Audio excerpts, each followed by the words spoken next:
Parte 1. A química da morte e os laços de sangue corrompidos.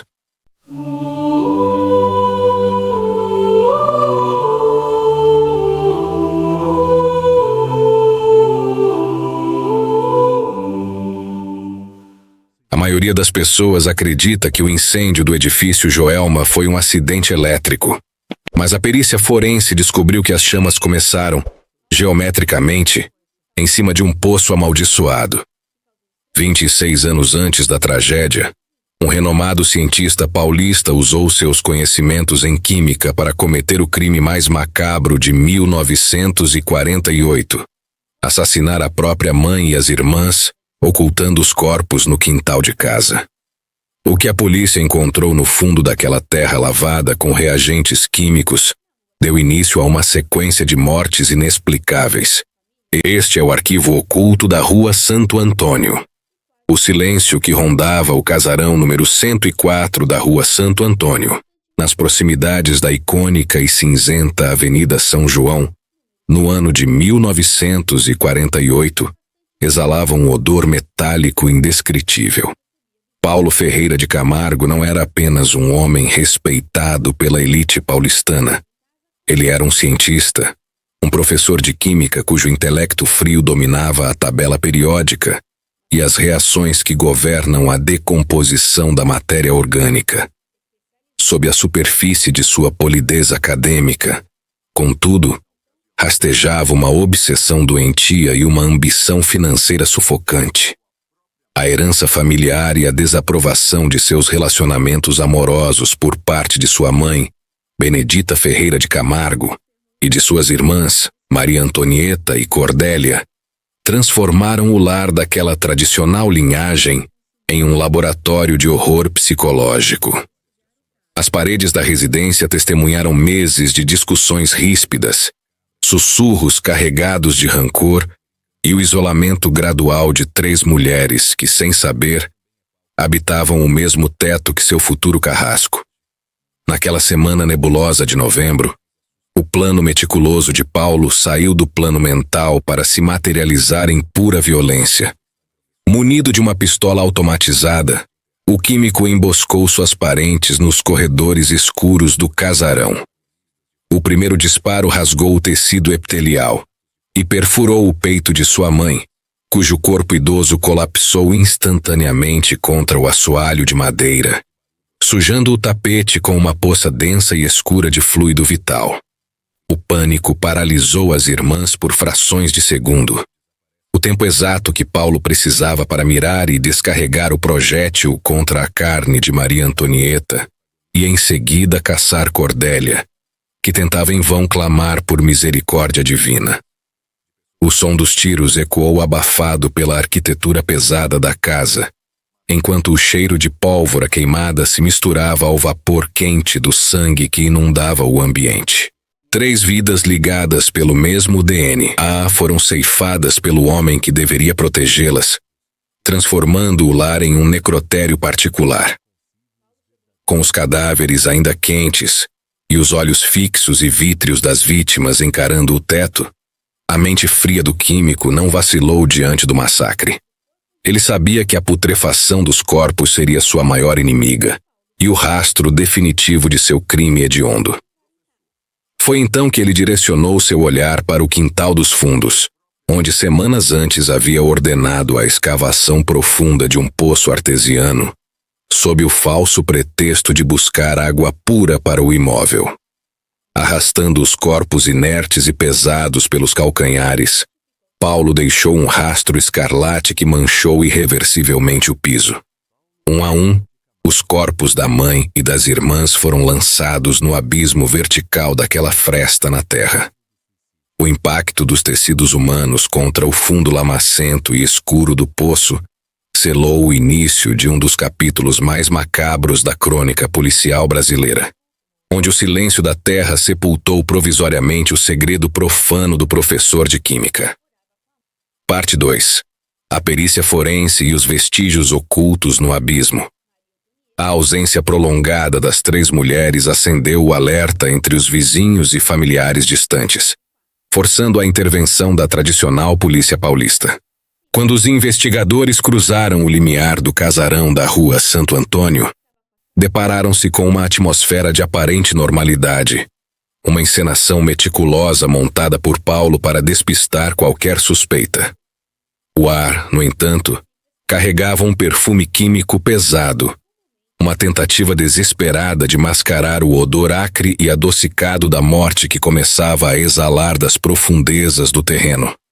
Os peritos forenses da época, desconfiados da frieza sepulcral do químico e dos relatos de reformas abruptas no quintal, decidiram aplicar os mais avançados métodos de detecção de vestígios biológicos disponíveis na metade do século XX. O casarão, banhado pela penumbra, transformou-se no palco de uma caçada científica por glóbulos vermelhos invisíveis a olho nu. A aplicação de reagentes químicos específicos nas superfícies lavadas do imóvel revelou a verdadeira extensão da carnificina. Sob a luz focalizada dos investigadores, as paredes, os vãos das portas e as frestas do assoalho revelaram reações luminescentes e manchas ocultas que indicavam uma lavagem frenética de sangue. O espectro da violência estava impregnado na estrutura da casa. Guiados pelos rastros químicos, os policiais caminharam até o quintal e encontraram a tampa do poço recém-selada com cimento fresco. Ao quebrarem a camada superficial e lançarem feixes de luz na escuridão do duto, o horror se revelou em sua forma mais crua. A água no fundo estava densa, corrompida por fluidos corporais, em avançado estado de decomposição gasosa. 3 massas de carne humana, entumecidas e desfiguradas pela umidade e pela ação do tempo, boiavam no necrotério subterrâneo criado pelo próprio filho e irmão das vítimas. O resgate dos restos mortais exigiu o acionamento imediato do Corpo de Bombeiros, que enviou uma equipe especializada para descer às entranhas daquela sepultura maldita. O cenário que os socorristas encontraram no fundo do poço era dantesco. Os tecidos celulares das mulheres estavam se desfazendo, tornando a remoção um desafio psicológico e físico aterrador.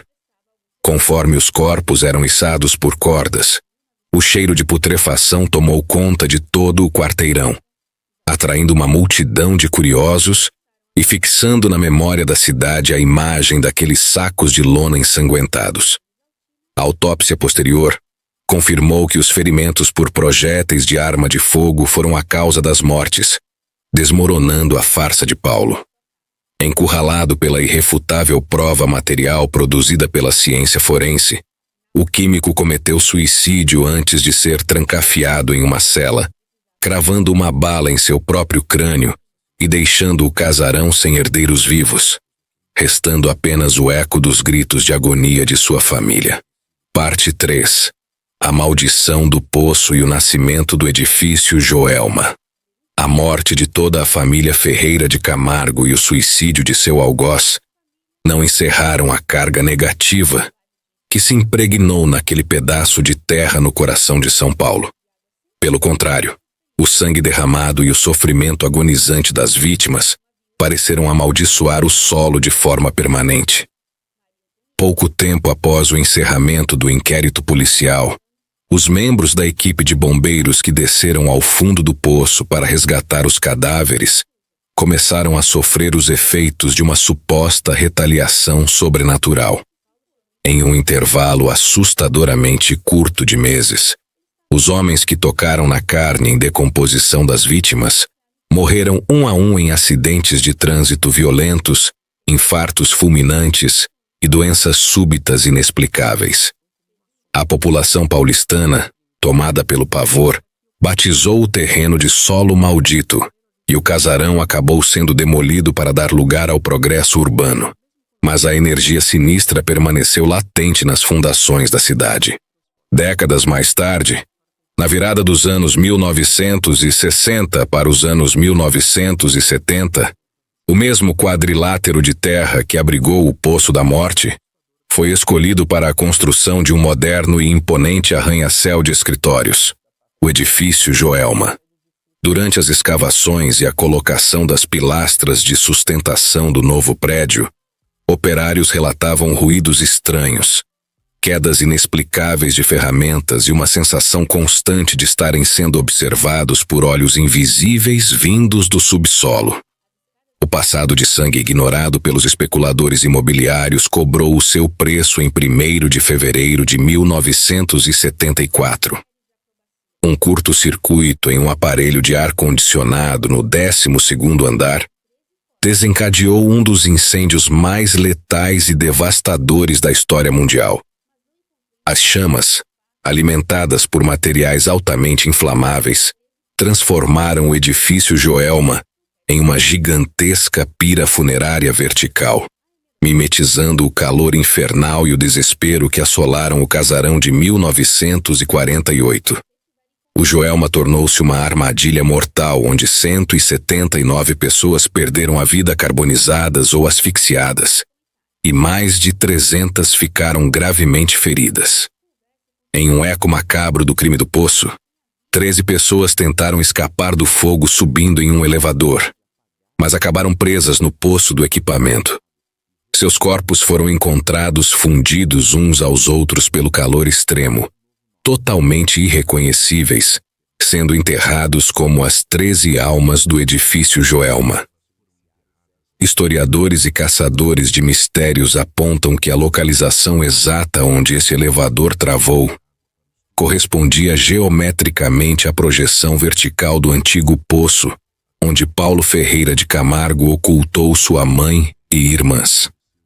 O ciclo de morte, iniciado com a manipulação química e o sangue familiar em meados do século, fechou-se com o fogo purificador e destrutivo, eternizando o terreno como o epicentro do verdadeiro horror urbano do Brasil. O casarão da Rua Santo Antônio virou cinzas. O edifício Joelma mudou de nome, foi reformado e hoje exibe uma nova fachada. Mas o solo nunca esquece o gosto do sangue. A ciência forense consegue desvendar o que aconteceu nos laboratórios da morte, mas ela jamais conseguirá explicar as forças que despertam quando uma família é trancada no fundo de um poço. E você? Acredita que o incêndio de 1974 foi apenas uma trágica coincidência elétrica? Ou que o fogo veio para cobrar a dívida de um crime que a Terra não conseguiu esconder? Deixe a sua opinião aqui nos comentários. Se você tem coragem de olhar para o lado mais sombrio da história real, clique no botão de inscrever-se e ative as notificações. No próximo vídeo, nós vamos abrir os arquivos de um crime ainda pior. Até lá, cuidado com o que você esconde no seu próprio quintal. O algoritmo do YouTube vai tentar fazer você esquecer o que viu aqui hoje, te mostrando vídeos fáceis e reconfortantes. Mas você sabe que o mundo real é muito mais sombrio. Se você tem o estômago necessário para encarar a realidade dos fatos, garanta o seu lugar na bancada do News Web Doc clicando no botão abaixo. Digite a palavra poço nos comentários se você assistiu até este último segundo. Assim eu sei quem são os verdadeiros investigadores obstinados da nossa comunidade. Fique atento. O próximo documento já está sendo descriptografado.